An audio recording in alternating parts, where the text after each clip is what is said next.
Bueno.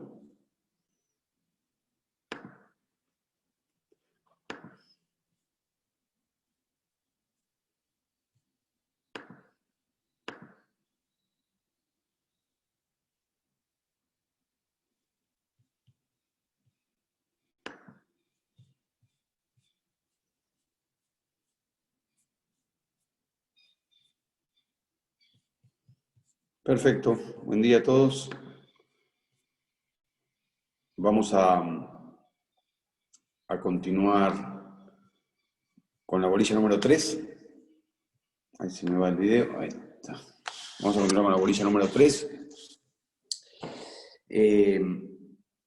Nos queda analizar, después vamos a analizar el caso Fight y estas cuestiones que tenían que leer para hoy, pero vamos a analizar, en primer lugar, la diferencia que existe entre reforma constitucional y mutación constitucional.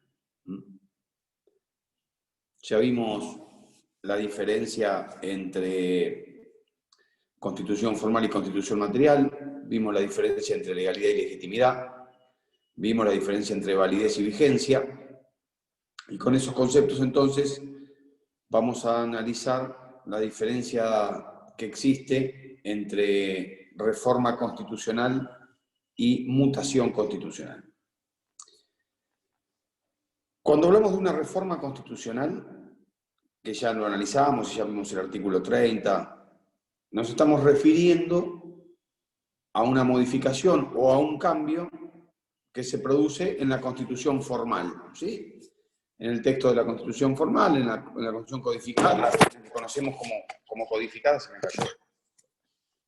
La conocemos como codificada, se produce una modificación o una alteración o un cambio y eso provoca una reforma constitucional, ¿sí?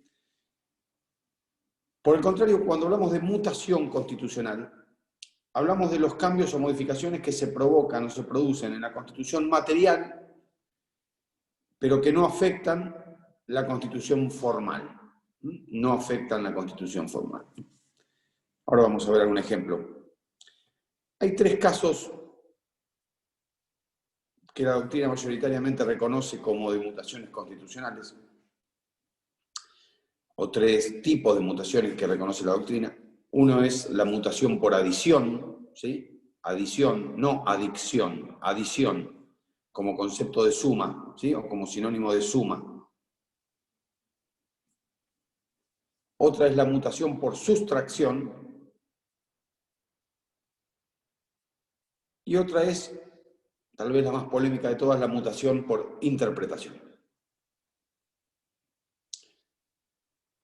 Cuando hablamos de una mutación por adición, nos estamos refiriendo a aquellos casos en que la Constitución material agrega o incorpora algún elemento o algún concepto que la Constitución formal no tiene. ¿Recuerdan cuando vimos la clase pasada el artículo 30 de la Constitución y dijimos que la reforma constitucional se realiza por una convención convocada al efecto, pero no dijimos, no especificó la Constitución, y lo hablamos, cómo se conformaba esa convención, cómo se integraba esa convención? No estaba dispuesto en el texto constitucional la manera o la forma de integrar esa convención constituyente a la que hace referencia el último párrafo del artículo 30. Sin embargo, la costumbre constitucional y el juego armónico de algunas normas de la Constitución, fundamentalmente el 33, establecen que la convención constituyente se va a integrar por elección popular. Por elección popular. ¿Esto está en el texto de la Constitución? No. En la Constitución formal no está. Sin embargo, la Constitución material, en este caso la costumbre constitucional, le incorpora a la Constitución formal un concepto que éste no trae sin alterarla. Sin alterarla porque el texto sigue diciendo lo mismo. Sin embargo, en la interpretación armónica de ese artículo, sabemos que cuando hay una convención constituyente hay que llamar a elecciones populares. Eso es una mutación por adición, porque la Constitución material le adiciona a la Constitución formal un concepto que ésta no tiene. Por el contrario, la mutación por sustracción es cuando la constitución material sustrae o quita o deja sin vigencia un concepto que la constitución formal tiene y sigue teniendo, pero sin embargo esa norma está en desuso. Juicio por jurados. Juicio por jurado. La Constitución Nacional ordena, exige la realización de los juicios por jurados. Sin embargo, en la práctica, bueno, ahora se están empezando a poner en práctica, pero hasta ahora, desde 1853 hasta la fecha, no ha habido experiencias federales de juicios por jurados. Entonces, la Constitución material le sustrae, le quita a la Constitución formal un concepto que ésta tiene. Entonces, la modifica sin alterarla. ¿Sí? Modifica la Constitución material sin alterar la Constitución formal. Y las mutaciones por interpretación, o una mutación por interpretación, son las que realiza el Poder Judicial como intérprete de la Constitución y en última instancia la Corte Suprema de Justicia de la Nación como intérprete último de nuestro texto constitucional. Y tiene que ver cuando mediante un fallo o mediante una interpretación en un fallo, en una resolución, una sentencia judicial, la Corte Suprema establece una pauta de interpretación a una norma jurídica de la Constitución, dándole mayor o menor alcance, lo que provoca un cambio en la Constitución material, pero no en la Constitución formal. O, por ejemplo, cuando la Corte Suprema dicta un fallo declarando inconstitucional determinada norma. Ustedes saben que esa inconstitucionalidad rige solo para el caso concreto. Por lo tanto, está derogando la norma en el caso concreto, pero en la Constitución formal sigue estando esa norma. Entonces provoca una mutación por interpretación. ¿Está clara entonces la diferencia entre reforma y mutación? ¿Entendieron los tres tipos de mutaciones constitucionales? ¿Alguna pregunta de esto?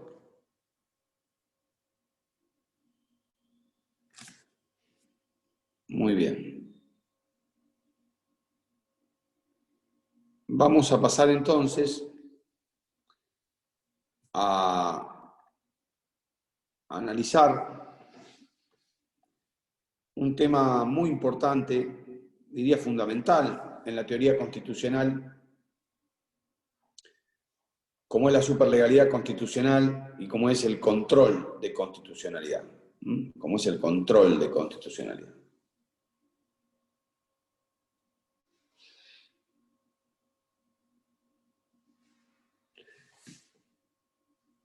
Cuando vamos a hablar de la superlegalidad constitucional, y fíjense que utilizo la palabra superlegalidad y no supremacía, ¿sí?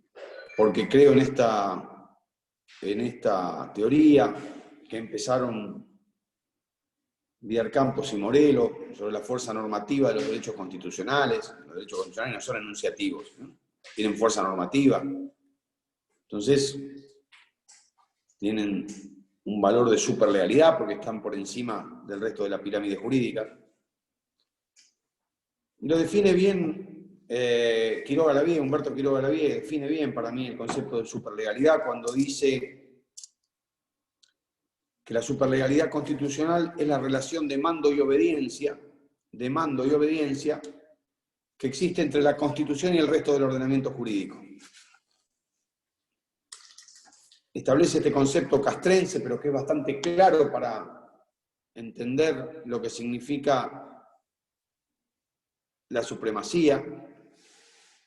Una relación de mando y obediencia, donde la Constitución manda y el resto del ordenamiento jurídico debe obedecer, debe acatar, debe adecuar su sanción y su redacción a las normas de la Constitución. Cuando esta relación de mando y obediencia se quiebra, o potencialmente puede quebrarse, o potencialmente está quebrado, vamos a recurrir a el camino o la herramienta del control de constitucionalidad. Del control de constitucionalidad. Yo le voy a hacer una pregunta. ¿La Constitución está por encima de la ley?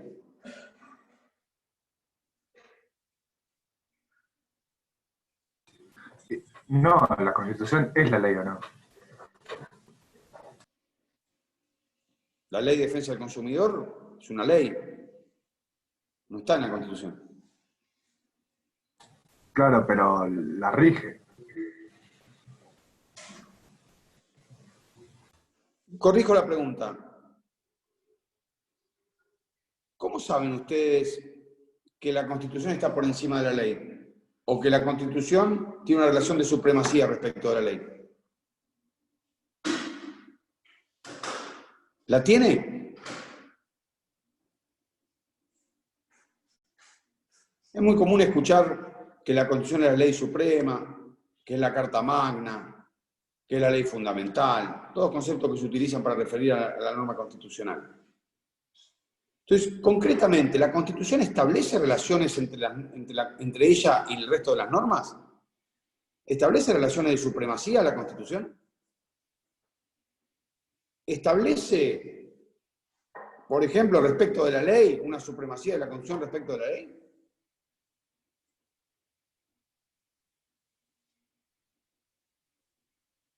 Estoy preguntando, ¿eh?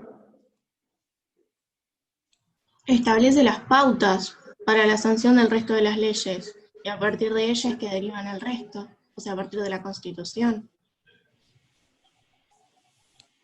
No. No, porque en el procedimiento de formación y sanción de la ley no hace ninguna referencia a la supremacía constitucional. Profe, en el artículo 31 tiene lo que sería la supremacía constitucional. No, el artículo 31 dice: esta Constitución, las leyes que en su consecuencia dicta el Congreso y los tratados con las potencias extranjeras son la ley suprema de la nación. ¿Qué relación de supremacía hace entre ellas? Dice que las tres son la ley suprema de la nación. No hace ninguna relación de supremacía entre la ley y la Constitución. Entonces es impuesta por los ciudadanos, no sé cómo. ¿Por qué no leemos el artículo 28? A ver. Todos que agarren la Constitución y alguno que en voz alta lea el artículo 28, por favor. Los principios, garantías y derechos reconocidos en los anteriores artículos no podrán ser alterados por las leyes que reglamenten su ejercicio. Léelo de vuelta, por favor. Los principios, garantías y derechos reconocidos en los anteriores artículos no podrán ser alterados por las leyes que reglamenten su ejercicio. Es decir, la ley no puede alterar los derechos constitucionales. Claramente establece el artículo 28 la relación de supremacía entre la ley y la Constitución. Dice que la ley no puede alterar los derechos constitucionales. Entonces establece una clara relación de supremacía entre la ley, entre la Constitución y la ley, poniendo a la Constitución por encima de la ley. ¿Sí? Ahora utiliza una palabra, utiliza la palabra alterar. ¿Qué significa alterar? Que las leyes no pueden alterar los derechos constitucionales. Que no puede desnaturalizarlos, digamos, ir contra la finalidad del derecho en sí. Puede ser como una interpretación, no sé. Se utiliza una palabra rara porque no dice que no puede violarlos, que no puede modificarlos, que no puede cambiarlos, que no puede reformarlos, que no puede menoscabarlos. Dice que no puede alterarlos los derechos constitucionales. ¿Sí? Utiliza un término muy preciso, muy claro. Por ejemplo, si se sancionara una ley, si el Congreso sancionara una ley mañana que dijera que está prohibido el derecho de huelga en la Argentina.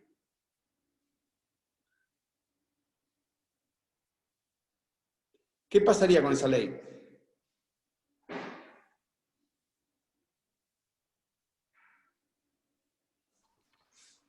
Es inconstitucional porque aparece en la Constitución justamente respetando. ¿Cómo aparece? ¿Quién aparece? El derecho a huelga está regulado en la Constitución. No, regulado no está, pero está indicado en el capítulo de los derechos, está establecido el derecho colectivo de huelga, ¿sí? El derecho de huelga es un derecho colectivo, no un derecho individual, y está reconocido por la Constitución. Por lo tanto, si una ley prohibiera el derecho de huelga, claramente sería inconstitucional porque estaría violando una norma contenida en el artículo 14 bis. ¿Sí? El artículo 14 bis de la Constitución que consagra el derecho de huelga. Ahora bien, si el Congreso puede reglamentar el derecho de huelga, ¿puede limitarlo al derecho de huelga?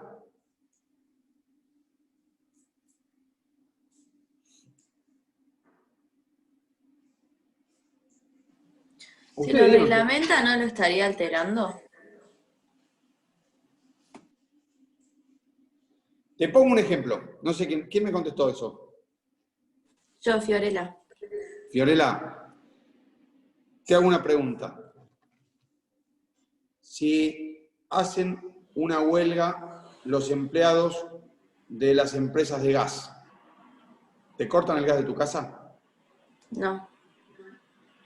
Y si hacen una huelga los empleados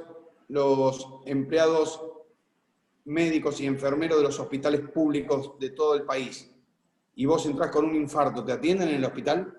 Sí.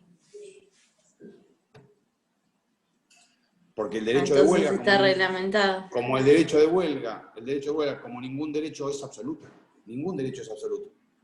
Entonces, todos los derechos pueden ser reglamentados. Todos pueden ser reglamentados. Entonces va a establecer que el ejercicio legítimo del derecho de huelga no puede implicar la paralización total de la prestación de un servicio público. O en caso de emergencia debe seguir funcionando un sistema de guardias mínimo. Y la ley va a establecer y va a reglamentar el ejercicio de ese derecho de huelga. Ningún derecho es absoluto. Todos los derechos son relativos. Este es un principio del derecho, esto tienen que saberlo ustedes de otro lado, de la teoría del derecho. ¿Sí? Entonces, claro que se puede reglamentar. Ahora, esa reglamentación legal, admisible, constitucional, debe ser razonable. Este es el concepto que hay que utilizar. El principio de razonabilidad. ¿Qué es lo razonable? Como dice Marienhof, ¿no? O como decía Marienhof.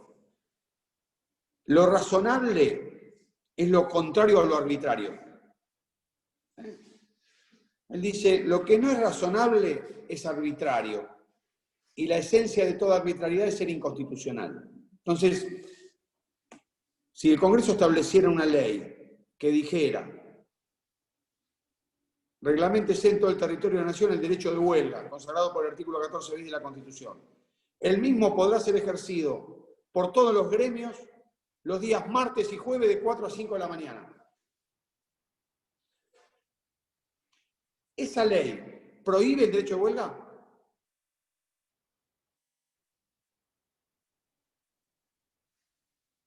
¿Lo prohíbe?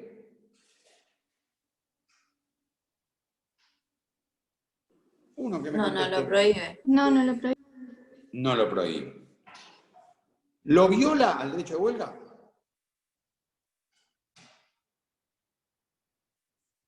No. Ahora, ¿es razonable esa reglamentación?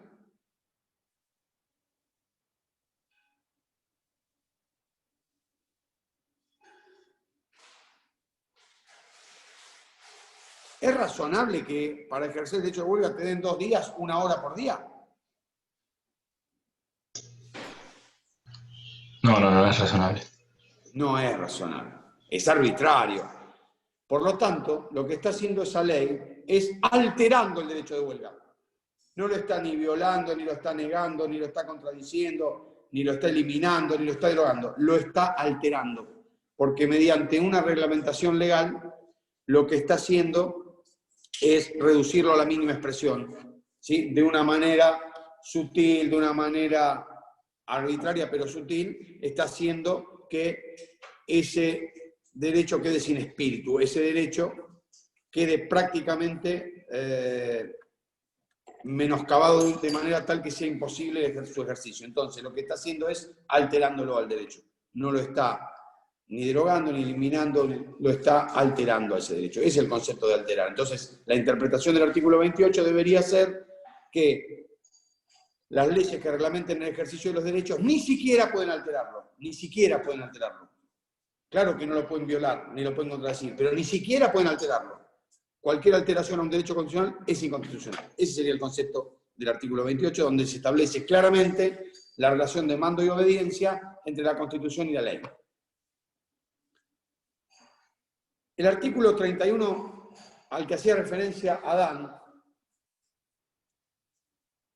que dice, esta Constitución, las leyes que en su consecuencia dicte el Congreso y los tratados con las potencias extranjeras son la ley suprema de la nación. Dice, y las autoridades de provincia están obligadas a sujetarse a ellas. Lo que está estableciendo el artículo 31 es la relación de supremacía o la relación de mando y obediencia entre el derecho público federal y el derecho público de las provincias. Establece una relación de mando y obediencia entre el derecho público federal y el derecho público de las provincias, donde le da prevalencia en la pirámide jurídica al derecho público federal, porque dice que esta Constitución, las leyes que en su consecuencia dicte el Congreso y los tratados con las potencias extranjeras son la ley suprema de la nación y las autoridades de provincia están obligadas a sujetarse a ellas. Es decir, las leyes provinciales y las constituciones provinciales no pueden alterar los conceptos del derecho público federal. ¿Sí? Esa es la relación de mando y obediencia que establece el artículo 31. El artículo 5 de la Constitución. Alguien que lo lea, por favor, el artículo 5.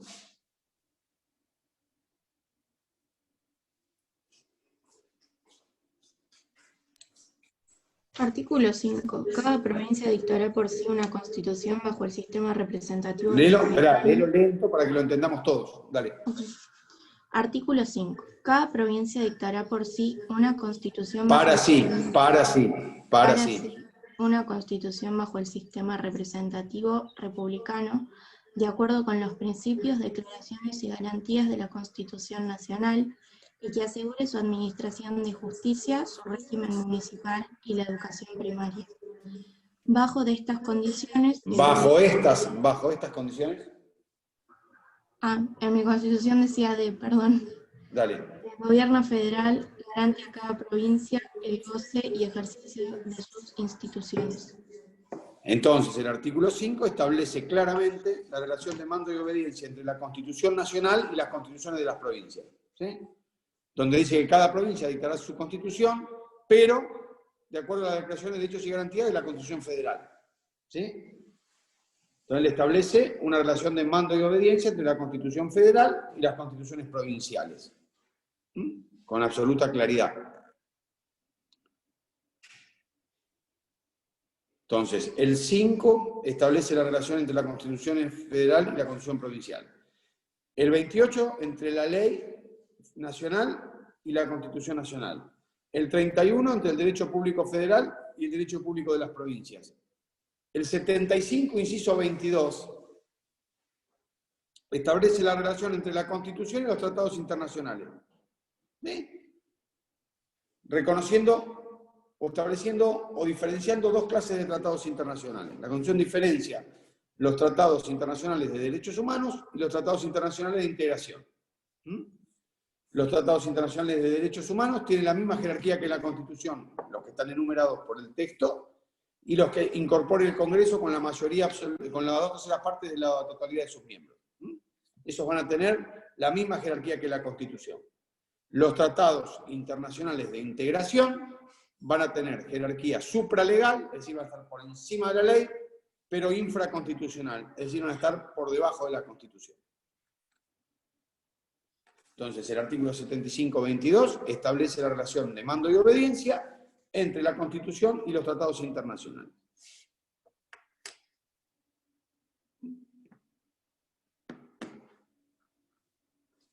Y el artículo 99, inciso 3, el artículo 99 son las atribuciones del Poder Ejecutivo, Vamos a leer el inciso 3, por favor.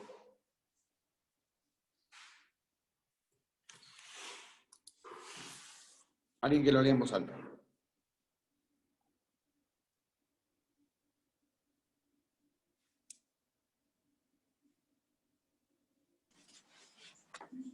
Participa de la formación de las leyes con arreglos a la Constitución, las promulga y las hace publicar. Léete, a ver, el de los decretos, que es el 4, ¿cuál es? Ay, perdón, continuaba. No, sí, No sé, claro, es mucho continúa, más sí. largo. Sí, por eso. ¿Sigo leyéndolo?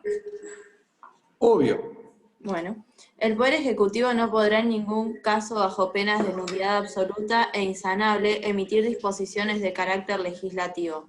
Solamente cuando circunstancias excepcionales hicieran posible seguir los trámites ordinarios previstos por esta Constitución para la sanción de las leyes, y no se trate de normas que regulen materia penal, tributaria, electoral o el régimen de los partidos políticos, por razones de necesidad y urgencia, que serán decididos en acuerdo general de ministros que deberán presentarlos conjuntamente con el jefe de gabinete de ministros. El jefe de gabinete de ministros, personalmente y dentro de los 10 días, someterá la medida a consideración de la Comisión Bicameral Permanente, cuya composición deberá respetar la proporción de las representaciones políticas de cada Cámara. Esta comisión elevará su despacho en un plazo de 10 días al plenario de cada Cámara para su expreso tratamiento, el que de inmediato considerarán las cámaras. Una ley especial sancionada con mayoría absoluta de la totalidad de los miembros de cada Cámara regulará el trámite y los alcances de la intervención del Congreso. Entonces, el artículo 99, inciso 3, establece la relación de mando y obediencia entre la ley y los decretos de necesidad y urgencia. ¿Sí? Establece que el Ejecutivo no puede dictar disposiciones de carácter legislativo. Entonces, establece la jerarquía superior de la ley respecto de los decretos. Entonces, como vemos, el texto constitucional, a lo largo de diferentes artículos y de diferentes normas, va estableciendo esta relación de mando y obediencia de la que hablaba Quiroga Lavie, y va estableciendo esta teoría de la supremacía constitucional. ¿Sí? Reitero, porque los tienen que conocer, los tienen que saber, el artículo 5, el artículo 28, el artículo 31, el artículo 75, inciso 22, y el artículo 99, inciso 3 de la Constitución Nacional. Entonces, está perfectamente establecida esta relación de mando y obediencia, está perfectamente establecida esta pirámide jurídica dentro del texto de nuestra Constitución Nacional. Muy bien. Cuando esta relación de mando y obediencia se quiebra en alguno de los casos, porque una ley altera un derecho constitucional, porque una constitución provincial altera a la Constitución federal, o porque el derecho público de las provincias altera al derecho público federal, etcétera, etcétera, etcétera, lo que se está provocando es una cuestión de constitucionalidad. ¿Sí? Se está provocando un caso donde entra en juego la Constitución de la Nación, la validez de sus normas respecto de normas de carácter inferior, o entre ellas, por ejemplo, entre una ley y un decreto, entre un tratado internacional y una ley, se empiezan a establecer entre una ley provincial y una ley federal, se empiezan a establecer cuestiones o conflictos acerca de su validez, y las partes o un juez le dieron preeminencia a la ley de carácter inferior o la aplicaron sobre la ley de carácter superior. Ahí se produce una cuestión de constitucionalidad. Ahí estamos frente a un conflicto de constitucionalidad que hay que resolverlo. ¿Cómo se resuelve? Con un mecanismo que se denomina control de constitucionalidad. Control de constitucionalidad. ¿Sí? Que es el mecanismo que se prevé en la legislación para garantizar la supremacía constitucional. Para garantizar la supremacía constitucional. Entonces, de acuerdo a una clasificación clásica, nosotros podemos clasificar al sistema de control de constitucionalidad de acuerdo a los órganos que lo realizan, de acuerdo a las vías para realizarlo y de acuerdo a los efectos que provoca ese control de constitucionalidad. En relación a los órganos, o al órgano que puede realizar el control de constitucionalidad, en principio lo podemos dividir en el mundo entre dos sistemas. Un control de constitucionalidad político o un control de constitucionalidad jurisdiccional.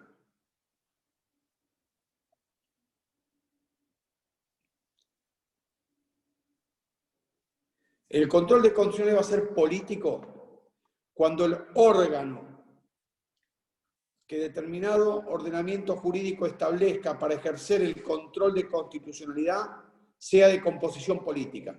Miren, hasta 1860, hasta la reforma de 1860, de acuerdo a lo que establecía el artículo 5 de la Constitución, cuando las provincias sancionaban sus constituciones, debían elevarlas al Congreso de la Nación para su aprobación definitiva.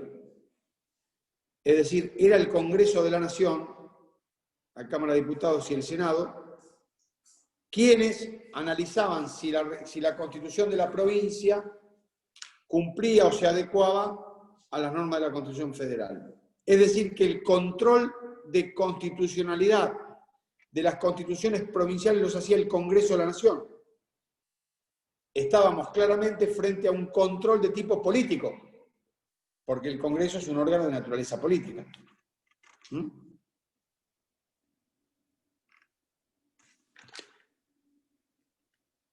Hoy nuestro país, nuestro sistema federal, tiene un control de constitucionalidad jurisdiccional. Porque en la Argentina, ¿quién ejerce el control de constitucionalidad?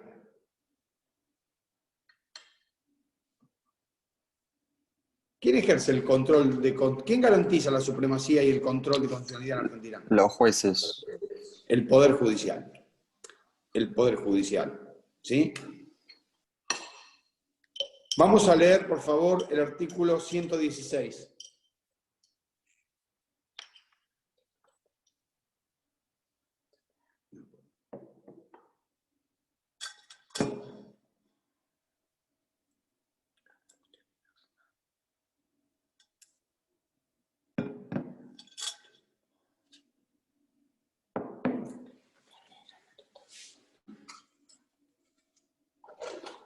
¿Leo?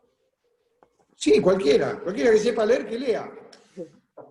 Corresponde a la Corte Suprema y a los tribunales inferiores de la Nación el conocimiento y decisión de todas las causas que versen sobre puntos regidos por la Constitución y por las leyes de la Nación, con la reserva hecha en el inciso 12 del artículo 75. Entonces, corresponde a la Corte Suprema y a los demás tribunales inferiores el conocimiento y la decisión de todas las causas que versen sobre puntos regidos por la Constitución.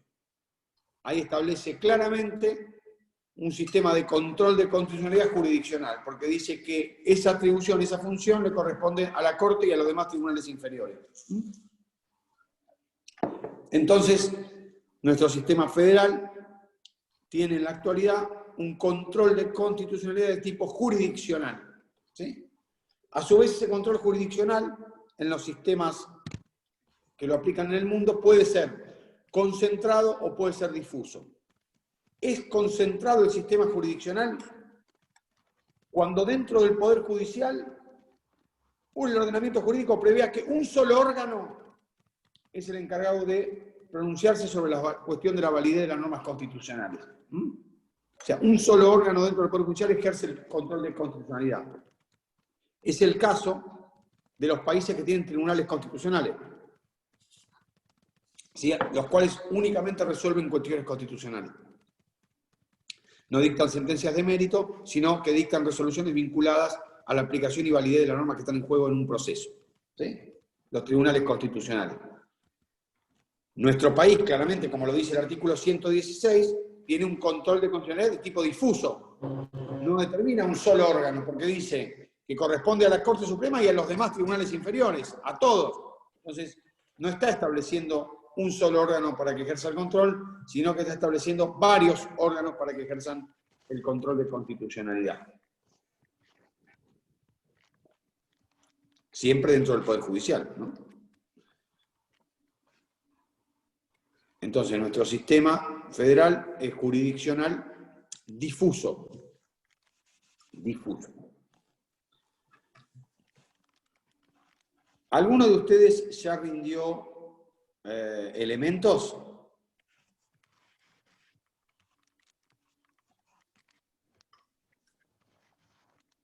¿Ninguno rindió elementos? Bueno,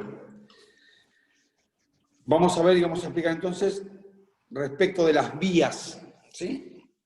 Clasificación del control de constitucionalidad respecto de la que ya vimos respecto de los órganos, que es jurisdiccional o difuso. Vamos a ver respecto de las vías, es decir, de cómo es el mecanismo en un sistema jurisdiccional para plantear la cuestión de constitucionalidad.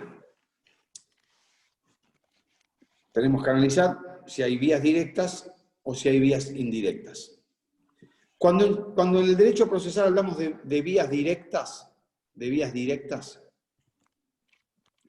nos estamos refiriendo a que el ordenamiento jurídico procesal prevea una acción autónoma de inconstitucionalidad. Es decir, prevea una acción que le permita a cualquier ciudadano ir a la justicia al solo efecto de reclamar la inconstitucionalidad de una norma. Es decir, presentarme a iniciar un juicio para pedirle a un juez, mi objeto cuál es, que se declare inconstitucional una norma. El juicio empieza y termina con la declaración de inconstitucionalidad. La sentencia que pone fin al proceso disponga si esta norma es o no inconstitucional. Esa es una acción directa, donde el objetivo del juicio es la declaración de inconstitucionalidad de la norma. Por el contrario, la vía es indirecta cuando yo en un proceso en el que estoy discutiendo otra cosa, por ejemplo, un ejemplo claro, que todos seguramente no habían nacido, pero van a recordar o van a haber escuchado, cuando en el año 2001-2002 se produjo lo que se llamó el corralito financiero y se produjo la especificación de los plazos fijos en dólares. La gente tenía plazos fijos en dólares en los bancos y el Estado decidió especificarlos. Entonces vos tenías un plazo fijo en dólares y cuando lo ibas a retirar te querían dar pesos, ¿sí? Con un dólar que se había devaluado, que antes estaba 1 a 1, ahora estaba 3.14 a 1. ¿Sí? Muy bien. Entonces la gente empezó a iniciar acciones de amparo, aquellos que tenían depósitos en dólares en los bancos. ¿Para qué iniciaban amparo? ¿Qué querían? ¿Qué buscarían? Que le den los dólares. Que le devuelvan los depósitos que tenían en dólares. ¿Sí? En dólares. Muy bien. Ese era el objetivo del juicio. Ahora, para lograr eso, en el proceso, había que lograr antes, dentro de ese mismo proceso, que un juez declarara inconstitucional el decreto que había especificado los ahorros. ¿Sí? Entonces la vía es indirecta, porque yo introduzco en un proceso en el que estoy buscando otra cosa, que me devuelvan los dólares, introduzco de manera accesoria y subordinada, o de manera incidental, un reclamo de inconstitucionalidad para que el juez declare inconstitucional una norma y no la aplique a los efectos de lograr otra cosa. Entonces, en un juicio en el que estoy buscando otra cosa, no la declaración de inconstitucionalidad, necesito que la declaración de inconstitucionalidad me sirva para fundar ese reclamo que estoy haciendo. Entonces, introduzco en ese mismo proceso la cuestión vinculada a la inconstitucionalidad de la norma. Es decir, la vía es indirecta, porque no estoy buscando directamente la declaración de inconstitucionalidad, sino que la busco indirectamente para conseguir que me devuelvan los depósitos en dólares. ¿Sí? Entonces, en nuestro sistema procesal federal, la vía para reclamar la inconstitucionalidad es la vía indirecta. Entonces, el sistema federal es jurisdiccional, difuso, y la vía es indirecta porque no está prevista en el sistema federal. El sistema federal no está prevista una acción de inconstitucionalidad, sino que puedo introducir por vía de incidente la cuestión en un proceso. La provincia de Buenos Aires, en principio también es así, pero el artículo 683 del Código Procesal Civil y Comercial de la Nación, de la provincia, el artículo 683 del Código Procesal de la provincia de Buenos Aires, prevé también una acción de inconstitucionalidad autónoma, así, por vía directa y concentrada directamente ante la Suprema Corte de la provincia de Buenos Aires. No tendría que recorrer todo el Poder Judicial, sino empezaría directamente por la Suprema Corte ese proceso, ¿sí? Entonces la provincia de Buenos Aires prevé una acción autónoma y concentrada que no está prevista en el sistema federal.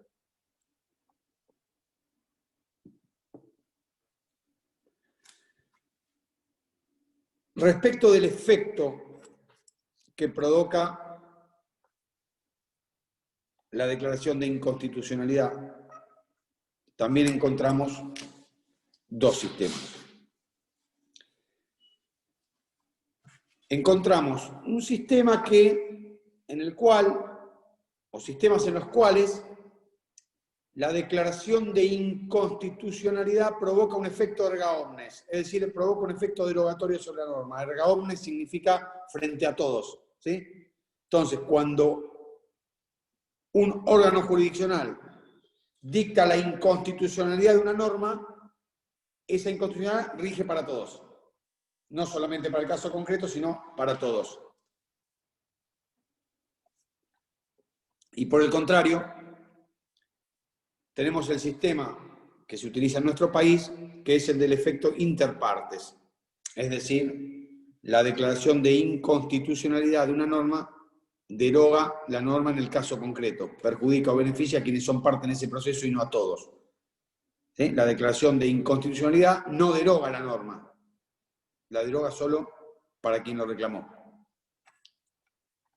Generalmente los sistemas erga omnes son aquellos que tienen un control de constitucionalidad concentrado, porque si hay un solo órgano que puede declarar la inconstitucionalidad de una ley, claramente, si ese órgano se pronuncia, va a mantener ese pronunciamiento en todos los casos. Entonces, para ahorrar, o por economía procesal, para ahorrar la presentación de litigios, que ya sabemos cómo se van a resolver, se produce efecto derogatorio de la norma. En cambio, como nuestro sistema es difuso, y todos los jueces pueden declarar inconstitucionalidad de una norma, para evitar el escándalo jurídico que se produciría si en un caso un juez dice que la norma es inconstitucional y otro juez en el mismo caso dice que la norma no es inconstitucional, lo que se hace es que la declaración de inconstitucionalidad rija solamente para el caso concreto. ¿Sí? Es un control de constitucionalidad inter partes. Miren, vamos a ver esto que acabamos de ver en teoría, vamos a verlo en la práctica. ¿Leyeron el caso Fight? Doctor, disculpe, me quedó una duda. Sí. Sí, Cuando hablamos de las vías indirectas, o sea, por ejemplo, yo quiero declarar una norma inconstitucional, debo iniciar primero un caso, una cuestión para después poder... Claro, exacto. Okay. No debes iniciar primero un caso. No hay declaración de inconstitucionalidad en abstracto. Si vos tenés un interés en un caso, te presentás, y en ese caso, en el trámite de ese proceso, podés pedir la declaración de inconstitucionalidad de una norma. Lo que no podés es iniciar un proceso al solo efecto de pedir la declaración de inconstitucionalidad. Ok, perfecto, gracias. Recuerden siempre que en el sistema procesal nuestro, como decía Iering, el interés es la medida de la acción, ¿sí? Si yo no tengo interés en un juicio, no puedo participar. No tengo acción, ¿sí? Si fallece el padre de un amigo, yo no puedo iniciar la sucesión si yo no soy heredero legítimo, no soy heredero. ¿Sí? No estoy legitimado para iniciar ese proceso. El juez me va a rechazar la presentación porque me va a decir usted no tiene vínculo con el causante. ¿Qué sucesión va a iniciar? Porque no tengo interés. No puedo participar en un proceso en abstracto. ¿Está claro? Bueno, ¿leyeron el caso Fight?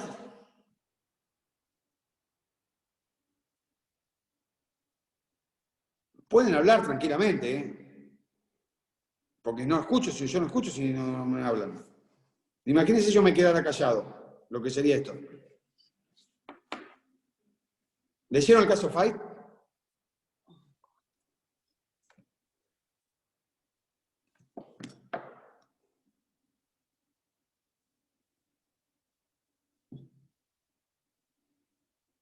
Sí, lo leímos. Va, yo lo leí. A ver, contámelo un poquito. Contámelo un poquito, ¿en qué consiste? Bueno. ¿Cómo empieza?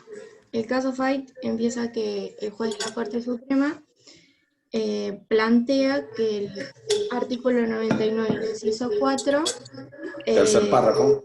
tercer párrafo, sí, violaba el principio de inamovilidad de los jueces. Que estaba, De inamovilidad de los jueces. ¿Cómo? El principio de inamovilidad de los jueces. Sí, que estaba previsto en el artículo 110, o sea, en el actual artículo 110. Muy bien. Primero pasa por 3 instancias, según entendí. Ahí está, pará. Valentina, muy bien. Sí. Está bien explicado. ¿Y por dónde empieza el juicio? En el juzgado número 7, pero no me acuerdo. No importa, no importa. Pero ves que empieza en primera instancia. Uh-huh. Bueno, ahí tenemos el ejemplo del control difuso. No empieza en la corte el juicio. Empieza en el juzgado de primera instancia. ¿Sí? Artículo 116. Corresponde a la Corte Suprema y a los demás tribunales inferiores el conocimiento y decisión de todos los puntos, de las causas que rijan, que refieren a puntos regidos por la Constitución. ¿No? Entonces, claramente, ahí tenemos la demostración de que el control de constitucionalidad es difuso.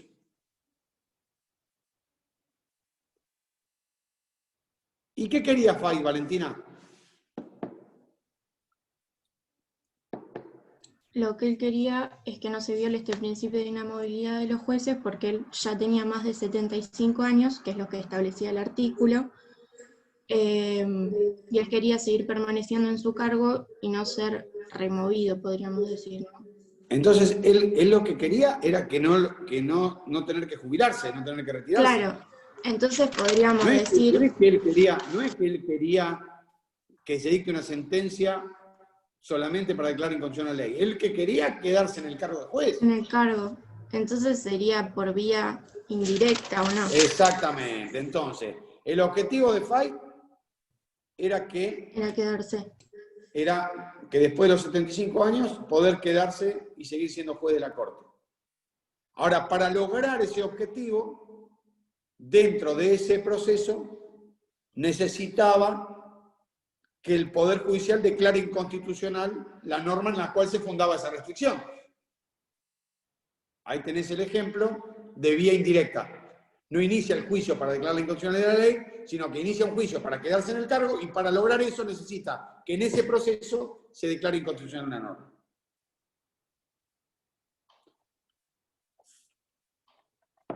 ¿Y qué dijo la Corte? Está bien, pasó por todas las instancias, Valentina, pasó por todas las instancias. ¿Y qué dijo la Corte? Sí, y finalmente la Corte declaró nulo el artículo, pero para su caso, porque la Corte Argentina trabaja, no sé si dice trabaja, pero lo que sanciona es interpartes, o sea, es solo para el caso. Exactamente, declara la nulidad de ese artículo 99, inciso cuarto, tercer párrafo, pero solo para Fay. Uh-huh. No hace efecto erga omnes de la norma ni la deroga. Si uno lee el artículo 99, inciso cuarto, tercer párrafo, sigue estando igual. Porque el único que se benefició con esa declaración de inconstitucionalidad es quien la reclamó, en este caso Fay. Quiere decir que cualquier juez que quiera permanecer en el cargo después de los 75 años debería iniciar una acción. No se beneficia con la acción que inició Fay. Porque la norma no está derogada. Veo que Valentina es la única que leyó el caso Fay. Así que vamos a tener que hacer un trabajo práctico del caso Fay, que ahora se los voy a pasar por el aula virtual, un trabajo práctico para la semana que viene, ¿sí? Sobre el caso Fay. Entonces, ahí tienen el ejemplo de cómo funciona el control de constitucionalidad. Por eso estudiamos el caso Fay. Por dos motivos. Porque ahí tienen el ejemplo de cómo funcionan estos principios que acabamos de ver del sistema de control de constitucionalidad. Y además, es un caso, es un leading case fundamental, el caso Fait, por cuanto el Poder Judicial y en última instancia la Corte declaran inconstitucional una reforma constitucional.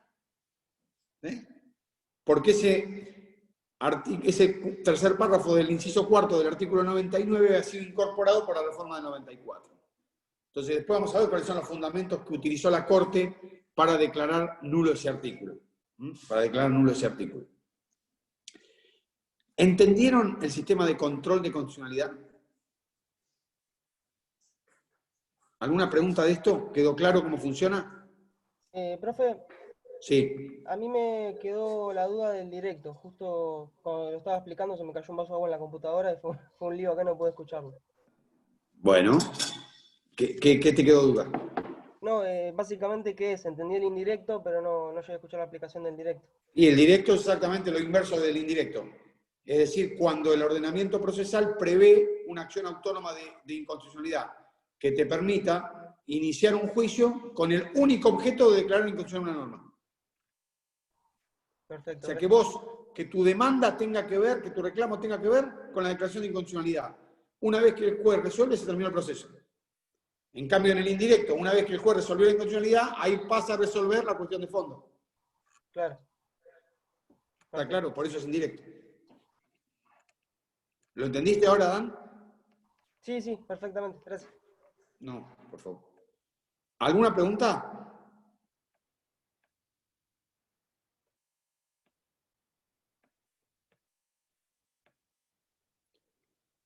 ¿Cómo anda Vicente? ¿Bien?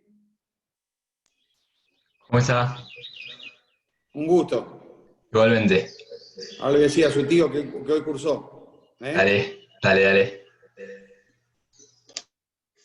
Bueno, ¿cómo andan? ¿Alguna pregunta?